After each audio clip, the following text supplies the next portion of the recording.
ಚರ್ಚೆ ಮಾಡಲೇಬೇಕು. ಯಾಕಂತಂದರೆ ಇದು ಹುಡುಗಾಟದ ವಿಚಾರ ಅಂತೂ ಖಂಡಿತ ಅಲ್ಲ. 1930 ಕೋಟಿ ಹತ್ತತ್ರ 2.5 ವರ್ಷದಲ್ಲಿ ಕೊಟ್ಟಿರೋದು. ಬೇರೆ ಯಾವ ಕ್ಷೇತ್ರಕ್ಕೆ ಇಷ್ಟೊಂದು ಅನುದಾನ ಸಿಕ್ಕಿದೆಯೋ ಅಲ್ವಾ ನನಗಂತೂ ಗೊತ್ತಿಲ್ಲ. ಬಿಜೆಪಿ ವಕ್ತಾರಿದ್ದಾರೆ ನಮ್ಮ ಜೊತೆಗೆ ಗೋವಿಂದರಾಜ್ ಅವರೇ, ನಮಸ್ತೆ, ಕಾರ್ಯಕ್ರಮಕ್ಕೆ ಸ್ವಾಗತ. ಇದ್ರ ಬಗ್ಗೆ ನಾನು ಚರ್ಚೆ ಮಾಡ್ತಾ ಹೋಗ್ತೀನಿ. ಏನು ಹೇಳ್ತೀರಿ? ಈಗ ಸ್ವಪಕ್ಷದಲ್ಲೇ ಆರಂಭದ ದಿನಗಳಲ್ಲಿ ಅನುದಾನ ಸಿಗ್ತಾ ಇಲ್ಲ ಅಂತ ಹೋರಾಟ ಮಾಡಿದಂಥ ಕಾಂಗ್ರೆಸ್ನ ಶಾಸಕರು ಎಷ್ಟೊಂದು ಜನ ಇದ್ದಾರೆ. ಅದರ ಜೊತೆಗೆ ಬಿಜೆಪಿ ಶಾಸಕಗಳಂತೂ ಅವಲತ್ಕೊಳ್ತಾ ಇದ್ರು, ಅಳ್ತಾ ಇದ್ರು. ಆಮೇಲೆ ಒಂದು 5-10 ಕೋಟಿನ ಒಂದೊಂದು ಕ್ಷೇತ್ರಕ್ಕೆ ಕೊಟ್ಟರು ಅಂತ ಅಂದ್ಕೊಳ್ತೀನಿ ನಾನು. ಸೊ ಏನು ಹೇಳ್ತೀರಿ? 2.5 ವರ್ಷದಲ್ಲಿ ಎಷ್ಟು ಕೋಟಿ ಇದು? 1932 ಕೋಟಿ ಕೊಟ್ಟಿರೋದು. ಈಗ 323 ಕೋಟಿ ವೆಚ್ಚದ ಕಾಮಗಾರಿಗಳಿಗೆ ಶಂಕುಸ್ಥಾಪನೆ ಮಾಡೋದಕ್ಕೆ ಸಿಎಂ ಮುಂದಾಗಿದ್ದಾರೆ. ಏನು ಹೇಳ್ತೀರಿ ಗೋವಿಂದರಾಜ್ ಅವರು? ನೋಡಿ ಮೇಡಮ್, ಕಳೆದ 8-10 ತಿಂಗಳಿಂದ ಈ ರಾಜ್ಯದಲ್ಲಿ ಏನಾದರೂ ದೊಡ್ಡ ಚರ್ಚೆ ಆಗಿದೆ ಅಂದರೆ ಅದು ಕುರ್ಚಿಯಾಗಲ್ಲ ಚರ್ಚೆ. ಯಾಕೆಂದರೆ ದಿನ ಬೆಳಗಾದರೆ ನಮಗೆ ದೇವ್ರ ಪ್ರಾರ್ಥನೆ ಮಾಡ್ತೀವಿಲ್ವೋ ಗೊತ್ತಿಲ್ಲ, ಆದರೆ ಕುರ್ಚಿಯ ವಿಚಾರವಾಗಿ ಮಾಧ್ಯಮದ ಮೂಲಕ ಇರ್ಬೋದು, ಪ್ರತಿಯೊಬ್ಬರು ಬಾಯಿನಲ್ಲಿ ಇವತ್ತು ಭಾಳ ಕುತೂಹಲದಿಂದ ಚರ್ಚೆ ಆಗ್ತಾ ಇರೋ ವಿಚಾರವನ್ನು ಜನರ ಮಧ್ಯದಲ್ಲಿ ಬಿತ್ತಿರ್ತಕ್ಕಂಥದ್ದು ಈ ರಾಜ್ಯದ ಮುಖ್ಯಮಂತ್ರಿಗಳು ಮತ್ತು DK ಶಿವಕುಮಾರ್ ಅವರು. ಯಾಕೆಂದರೆ ಎಲ್ಲೋ ಒಂದು ಕಡೆ ಇವ್ರದ್ದು ಪವರ್ ಶೇರಿಂಗ್ ಆಗಿದೆ, 50-50ನೋ ಇಲ್ಲ 30 ತಿಂಗಳು ಇಲ್ಲ 2 ವರ್ಷ 3 ವರ್ಷನೋ, ಇದೇ ರೀತಿ ಚರ್ಚೆ ಕಳೆದ 1 ವರ್ಷದಿಂದ ಅವ್ರದೇ ಪಕ್ಷದ ಮುಖಂಡರುಗಳು, ಅವ್ರದೇ ಸಚಿವರುಗಳು, ಅವ್ರದೇ ಶಾಸಕರುಗಳು ಗುಂಪಾಗಿ ಸೇರಿಬಿಟ್ಟು ವಿಚಾರಗಳನ್ನ ಚರ್ಚೆಗೆ ಮಾಡ್ಕೊಂಬಂದರು. ಇವತ್ತು ಕೂಡ ಚರ್ಚೆ ನಡೀತಾ ಐತೆ ಅಂದರೆ ಆ ಒಂದೆಲ್ಲೋ ಒಂದು ಕಡೆ ಆ ಅಗ್ರಿಮೆಂಟ್ನ ಬೈಂಡಪ್ಪ ಇನ್ನೊಂದು ಏನೋ ಒಂದು ಚರ್ಚೆಯಲ್ಲಿ ಸತತವಾಗಿ ನಿರಂತರವಾಗಿ ನಡೀತಾ ಇರೋದ್ರಿಂದ ನನಗೆ ಅನಿಸ್ತಾ ಐತೆ ಇವತ್ತು ಸನ್ಮಾನ್ಯ ಮುಖ್ಯಮಂತ್ರಿಗಳು ಸಿದ್ದರಾಮಯ್ಯನವರು ಅವರ ಕ್ಷೇತ್ರದಲ್ಲಿ ಸುಮಾರು ಬಜೆಟ್ಗಿಂತ ಮುಂಚೆನೇ ಎಲ್ಲ ಒಂದು ಕಡೆ ಎಚ್ಚೆತ್ಕೊಂಡು ನಾನು ಅನುದಾನ ಕೊಡ್ಬೋದು ಅನ್ನೋ ಎಲ್ಲೋ ಒಂದು ಪ್ಲ್ಯಾನ್ ಮಾಡಿರೋದು ನೋಡಿದ್ರೆ ಬಹುಶಃ ನನಗನ್ನಿಸ್ತಾ ಇದೆ ಅವ್ರಿಗೆ ಕುರ್ಚಿ ಖಾಲಿ ಮಾಡೋ ಸಮಯ ಬಂದಾಗಿದೆ ಅನ್ನೋದಕ್ಕೆ ಎಲ್ಲೋ ಒಂದು ಕಡೆ ಇದು ಮುನ್ಸೂಚನೆಯಾಗಿ ಇವತ್ತು ಕಾಣ್ತಾ ಇದೆ.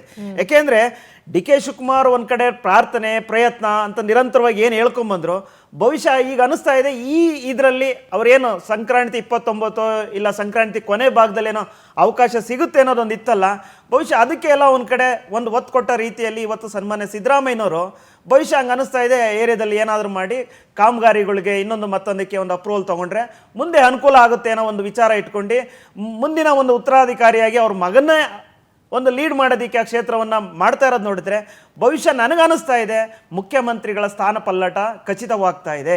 ಬಹುಶಃ ಏನು ಇವ್ರು ಅನ್ಕೊಂಡಿದ್ರು, ಹೈಕಮಾಂಡು ಮೊನ್ನೆ ರಾಹುಲ್ ಗಾಂಧಿ ಅವರು ಮೈಸೂರಿಗೆ ಬಂದಂದಾಗ ಸಂದರ್ಭದಲ್ಲಿ ಅವ್ರನ್ನೊಂದು ಕಡೆ ಇವ್ರನ್ನೊಂದು ಕಡೆ ಇಬ್ಬರನ್ನೂ ಒಂದು ಕಡೆ ಸೇರಿಸ್ಕೊಂಡು ಏನು ಚರ್ಚೆ ನಡೆದಿತ್ತು, ಬಹುಶಃ ನನಗನ್ಸುತ್ತೆ ಅದಕ್ಕೆಲ್ಲ ಒಂದು ಪುಷ್ಟಿ ಕೊಟ್ಟ ರೀತಿಯಲ್ಲಿ ಇವತ್ತು ಒಂದು ಚರ್ಚೆ ಹಂತಕ್ಕೆ ಬಂದು ಬಹುಶಃ ನನಗನ್ನಿಸ್ತಾ ಇದೆ ಆ ಒಂದು ತೀರ್ಮಾನವನ್ನು ಸನ್ಮಾನ್ಯ ಮುಖ್ಯಮಂತ್ರಿಗಳು ಕೈಗೊಂಡ್ರ ಅನ್ನೋ ವಿಚಾರ ಇವತ್ತು ಅನ್ನಿಸ್ತಾ ಇದೆ. ಯಾರು ಇವತ್ತು ಎಲ್ಲ ಒಂದು ಕಡೆ ಮೇಡಮ್ ಈ ರಾಜ್ಯದಲ್ಲಿ ಕುರ್ಚಿಯ ವಿಚಾರ ಬಂದಾಗ್ಲಿಂದ ಈ ರಾಜ್ಯದ ಯಾವುದೇ ಅಭಿವೃದ್ಧಿ ವಿಚಾರಗಳು ಚರ್ಚೆ ಆಗಲಿಲ್ಲ, ಈ ರಾಜ್ಯದ ಸಮಸ್ಯೆಗಳ ಬಗ್ಗೆ ಚರ್ಚೆ ಆಗಲಿಲ್ಲ, ಕಾನೂನು ಸುವ್ಯವಸ್ಥೆ ಬಗ್ಗೆ ಚರ್ಚೆ ಆಗ್ತಾಯಿಲ್ಲ.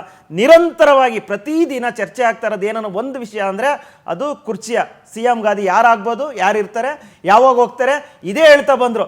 ಅವ್ರದೇ ಶಾಸಕರು ಹೇಳ್ತಾ ಇದ್ರು ಮೇಡಮ್, ಬೇರೆ ಬೇರೆ ಕ್ಷೇತ್ರದಲ್ಲಿ ಏನಾಗ್ತಾ ಇದೆ ಅಂದರೆ ನಮ್ಗೆ ಯಾವುದೇ ಅನುದಾನ ಬರ್ತಾ ಇಲ್ಲಪ್ಪ, ನಾವೆಲ್ಲ ಮಲ್ಕೊಂಬಿಟ್ಟಿದ್ದೀವಿ, ನಮಗೆ ಕೆಲಸ ಇಲ್ಲ. ಇದೇ ಶಿವಗಂಗಾ ಬಸವರಾಜು ಮಳೆ ಬಂದಂಥ ಸಂದರ್ಭದಲ್ಲಿ ನಮ್ದು ಯಾವುದೋ ಒಂದು ಸೇತುವೆ ಕಟ್ಟೋಗೋ ಕೆರೆ ಅಭಿವೃದ್ಧಿಗೋ ನಮ್ಗೆ ಅನುದಾನ ಕೊಡ್ತಾ ಇಲ್ಲ ಮುಖ್ಯಮಂತ್ರಿಗಳು ಅಂತ ಹೇಳ್ಬಿಟ್ಟು ಭಾಳ ಗಟ್ಟಿ ಧ್ವನಿಯಲ್ಲಿ ಈ ಸರ್ಕಾರದ ವಿರುದ್ಧವಾಗಿ ಕಾಂಗ್ರೆಸ್ ಶಾಸಕರು ಆರೋಪ ಮಾಡಿದ್ದು ನಾವು ನೋಡಿದ್ದೀವಿ. ಇದು ನಿರಂತರವಾಗಿ ನಡೀತಾ ಇದೆ ಮೇಡಮ್. ಇವತ್ತು ಒಂದು ಕಡೆ ಸಿದ್ದರಾಮಯ್ಯನವ್ರು ನೋಡ್ತಾ ಇದ್ರೆ ಒಬ್ಬರಿಗೆ ಬೆಣ್ಣೆ ಇಡೋವಂಥದ್ದು, ಇನ್ನೊಬ್ಬರಿಗೆ ಸುಣ್ಣ ಇಡೋವಂಥ ಕೆಲಸ ಇವತ್ತು ಮಾಡ್ತಾ ಇದ್ದಾರೆ ರಾಜ್ಯದಲ್ಲಿ.